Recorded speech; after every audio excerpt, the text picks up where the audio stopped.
अगर हम आपको अभी मार दें तो सरकार क्या कर लेगी? मर्डर दुनिया में कोई रोक सकता है? पत्रकार हैं, अभी आपको हम मार दे, सरकार क्या करे?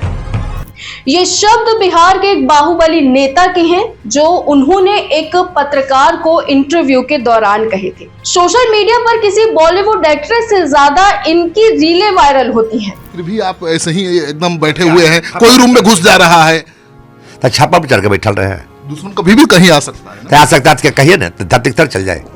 वहाँ भी सुने कि विधायक जी अभी भी आपको लोग विधायक मानते हैं। अभी तो कोई गोली मारे लेंगे विधायक, कोई कहे हमरा था मतलब अपनी समस्या को लेकर आप ही के पास आते हैं तब कहाँ जाएगा? जनता हमरा वोट दिया कि मौगी के चिंता था। आदमी हमरा ज्यादा है तो खलबली मचेगा, लोग हमको ज्यादा हैं। अचानक से चुनाव लोकसभा लड़ने का फैसला किया, क्यों, वजह? बहुत दिन विधायक रहे, चार झोंक रहे, अब दिल्ली जाए के मन है। क्या अच्छा लगता है दिल्ली के बारे में? सब लोग कहते हैं बहुत अच्छा था, हम भी कहते हैं अच्छा है। लोकसभा जाएंगे, विधानसभा रहे, चार झोंक। बाहुबली नेता अपनी बेफिक्र अंदाज और बयानों के लिए पूरे देश में जाने जाते हैं, लेकिन बिहार में इनकी एक अलग पहचान है और अब बिहार में चुनाव है तो इनका जिक्र होना भी लाजमी है। हम बात कर रहे हैं मोकामा के बाहुबली विधायक अनंत सिंह की। कौन है अनंत सिंह और आजकल ये सुर्खियों में क्यों है? बिहार की राजनीति में इनका वजूद क्या है, जानेंगे आज की इस वीडियो में। अनंत सिंह का जीवन किसी फिल्मी कहानी से कम नहीं। एक समय वो सन्यासी बनना चाहते थे, लेकिन किस्मत ने ऐसी करवट बदली कि वो पहले डॉन और फिर डॉन के साथ साथ विधायक जी बन गए। राज्य में सरकारें बदली, लेकिन मोकामा की सत्ता हमेशा अनंत सिंह के हाथों में रही। पिछले 2 दशकों से वे मोकामा विधानसभा क्षेत्र का प्रतिनिधित्व कर रहे हैं। उनके परिवार ने 1990 से मोकामा सीट पर अपनी पकड़ बनाई हुई है। उनके बड़े भाई दिलीप सिंह 1990 और 1995 में विधायक बने। हालांकि वर्ष 2000 में बाहुबली नेता सूरजभान सिंह ने उन्हें हरा दिया। 2005 में अनंत सिंह ने राजनीति में एंट्री ली, चुनाव जीतकर विधायक बने और आज तक इस सीट पर उनका दबदबा कायम है। 2015 में नीतीश कुमार से उनकी दूरियां बढ़ी तो उन्होंने जेडीयू छोड़कर निर्दलीय चुनाव लड़ा और जीत हासिल की।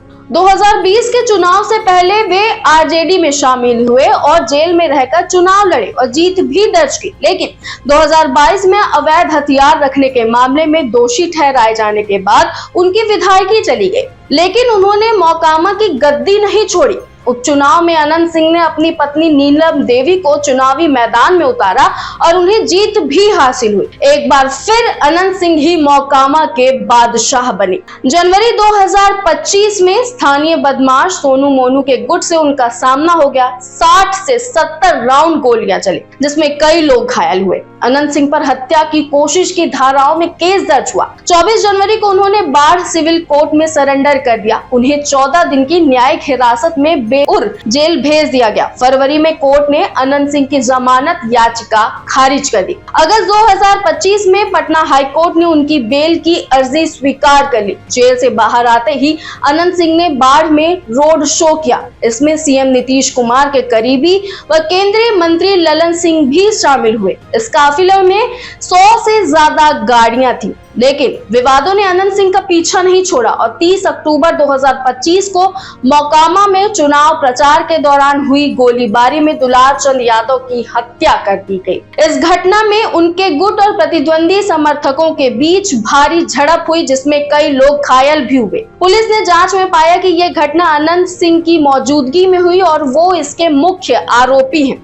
अब आपके मन में यह सवाल होगा कि आखिर एक बाहुबली जिस पर 38 केस दर्ज हैं, जिसके ऊपर हत्या जैसे संगीन अपराध में केस दर्ज हो, उस व्यक्ति से मोकामा की जनता को इतना लगाव क्यों है? क्यों जेल में रहकर भी वो चुनाव जीत जाते हैं? इसकी वजह है अनंत सिंह की रॉबिन हुड छवि।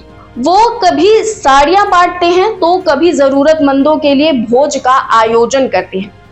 रमजान के महीने में इफ्तार करवाते हैं और सावन में भंडारे। मोकामा में उन्हें छोटे सरकार नाम से बुलाया जाता है। लोग छोटे सरकार बोलते हैं, प्यार से बोलते हैं या जैसे भी बुलाएं। कभी बड़ा सरकार बनने का मन किया? नहीं, कभी नहीं। अगर आपको मुख्यमंत्री बना दिया जाए तो? नहीं, मुख्यमंत्री लायके नहीं है, झूठ बात नहीं बोलेंगे। उनके पास 100 से ज्यादा घोड़े और टमटम थे। जिन्हें उन्होंने गांव के जरूरतमंदों को बांट रखा था। ये लोग दिन में टमटम चलाकर कमाई करते और रात में अनंत सिंह के घर के आसपास सभी टमटम पार्क कर देते, पास ही घोड़ों को भी बांध देते। उन्होंने पूरे गांव को अपना अभेद किला बना रखा था। किला ऐसा जहां पुलिस प्रशासन के लोग तक बिना इजाजत घुस नहीं सकते थे। सालों तक उन्होंने गांव के लिए जाने वाली सड़क को पक्की नहीं होने दिया ताकि कोई गांव तक गाड़ी दौड़ाता हुआ ना आ सके। एक बार बाढ़ के एएसपी अनंत सिंह को अरेस्ट करने नंदवा गांव पहुंच गए। वो बिना फोर्स के ही गांव में दाखिल हो गए। हमेशा की तरह अनंत तक इसकी खबर पहुंच चुकी थी। हवेली तक पहुंचते ही एएसपी को बंधक बना लिया गया। कई दूसरे अधिकारियों के हस्तक्षेप के बाद एएसपी को छोड़ा गया। एक सवाल और आपके मन में आ सकता है कि आखिर राजनीतिक दलों की क्या मजबूरी जो ऐसे आपराधिक पृष्ठभूमि वाले नेता को वो टिकट देते हैं। तो इसकी वजह है जातिगत वोट बैंक। अनंत सिंह भूमिहार जाति से ताल्लुक रखते हैं और आसपास के 9 सीटों पर उनका प्रभाव है। जब अपराधी जीत की गारंटी और अपने जाति के वोट का ठेकेदार बन जाए तो राजनीतिक दल गले लगाने से गुरेज नहीं करते। और यही बात यहाँ पर अनंत सिंह और नीतीश कुमार के रिश्ते पर भी लागू होता है। आपको और हमें अनंत सिंह एक डॉन नजर आते हैं, लेकिन नेताओं को उनमें भूमिहार नजर आता है। सफेद रंग के कपड़े, आंखों पर काला चश्मा, माथे पर लंबा तिलक, रौबदार मूछे जिसे वो समय समय पर घुमाते रहते और मुंह में दबी सिगरेट, ये अनंत सिंह का सिग्नेचर स्टाइल बन गया। उन्होंने अपने घर में एक अजगर और एक हाथ मिलाने वाला हाथी भी पाला हुआ था। फिलहाल अनंत सिंह जेल में हैं और जेल से वे चुनाव लड़ेंगे। अनंत सिंह की गिरफ्तारी ने बिहार की राजनीति में हलचल मचा दी है। मोकामा और आसपास के इलाकों में ये खबर चर्चा का विषय बनी हुई है। अब बड़ा सवाल है, क्या ये गिरफ्तारी उनके वोट बैंक पर प्रभाव डालेगी या फिर उनका राजनीतिक अनुभव और जनता से जुड़ाव उन्हें फिर से जीत दिलाएगा। अनंत सिंह की कहानी सिर्फ एक उम्मीदवार की नहीं बल्कि बिहार की राजनीति में अपराध और सत्ता के रिश्ते का आईना है। तो आप क्या सोचते हैं, क्या मोकामा की जनता अब फैसला बदलेगी या फिर एक बार छोटे सरकार के साथ खड़ी होगी? कमेंट में अपनी राय जरूर बताइए। वीडियो को लाइक, शेयर और सब्सक्राइब करना ना भूलिए। जुड़े रहिए, देखते रहिए वयम भारत।